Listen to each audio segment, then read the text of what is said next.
This is going to be our part number 8. This has got a lot going on. We've got different size here, different sizes up here, an arc, pretty consistent thickness. Again, this is going to be an isometric. It's going to be our part number 8. So I'm going to start with an overall cube that represents the whole part. I'm going to slide that out of the way. Remember, scale and proportion are important. Again, lots of arm movement.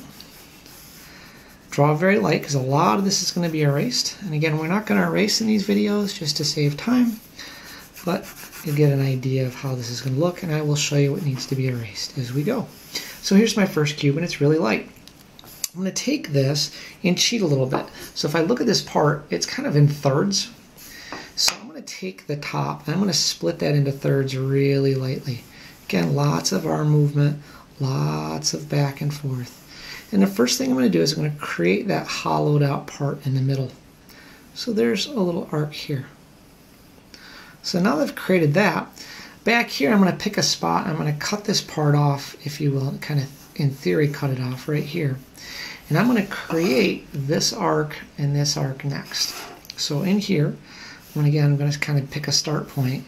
So I start and stop at the same point on each side. That's why I made these little extra lines, so I have a consistent part. Then there's some thickness here, so I can see I can create that. I now can create where my thirds came across. I can create the end. So here's the end. And it's obvious I'm going to erase this, erase all these.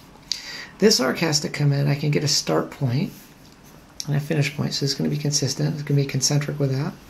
And then over here, the same thing. It's going to come down.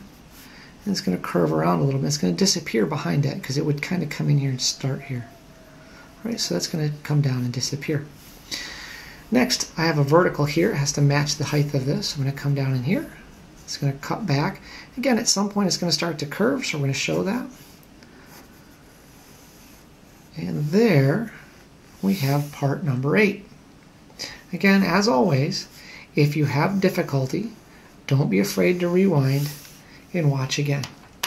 Good luck.